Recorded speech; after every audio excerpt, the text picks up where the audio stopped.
স্বামীকে পরীক্ষা করার জন্য ছোট্ট বোনটাকে বললাম, আমাকে একটা কাজ করে দিবি? সে বলল, কী কাজ আপু বলো, তোমার জন্য আমি সব কাজ করতে পারবো। আমি বললাম, শোন, তোর দুলাভাইকে আমি পরীক্ষা করতে চাই, আমি কালকে বাসায় থাকবো না, তুই তোর দুলাভাইকে প্রপোজ করবি আর এইসব কথা বলবি। সে বলল, ঠিক আছে আপু, তুমি চিন্তা করো না।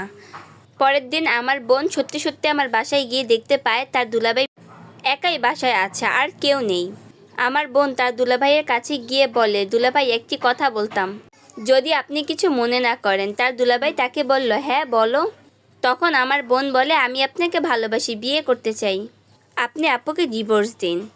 তার দুলাভাই তাকে বলল, এসব কি বলতেছো তুমি, তোমার মাথা ঠিক আছে? আমার বোন বলল, হ্যাঁ আমার মাথা ঠিকই আছে, আপনি আপুকে ডিভোর্স দিয়ে আমাকে বিয়ে করুন। তখন তার দুলাভাই তাকে বলল, চুপ করো বেয়াদব মেয়ে, এসব কথা তুমি কিভাবে বলতেছো, আমি এইটাই তো ভেবে পাচ্ছি না।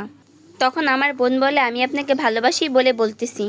তখন তার দুলাভাই তাকে বলল, চুপ করো বেয়াদব মেয়ে, আবার বলে ভালোবাসার কথা, আমি তোমাকে আমার ছোট বোনের মতো দেখি, সেই কিনা তুমি আমাকে এইসব বলতেছো, ছি ছি। তখন আমার বোন তার দুলাভাইকে বলে, আমাকে ভালোবাসতে কিসের সমস্যা আপনার, আমি কি দেখতে অসুন্দর নাকি? তখন তার দুলাভাই তাকে বলে, না তুমি দেখতে অনেক সুন্দর, কিন্তু তোমার মন একদম অসুন্দর, এই মুহূর্তে বেরিয়ে যাও আমার বাসা থেকে বেয়াদব কোথাকার। তখন আমার বোন বলল, বুঝেছি, এভাবে হবে না। সেটা বলেই সে ওড়নাটি সরায়।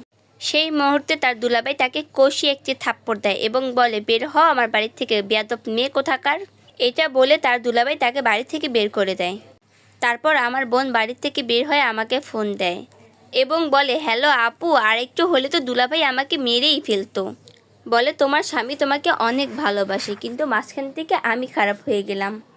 আমি বললাম, তুই কোনো টেনশন করিস না, আমি এসে তোর দুলাভাইকে সব কিছু বুঝিয়ে বলবো।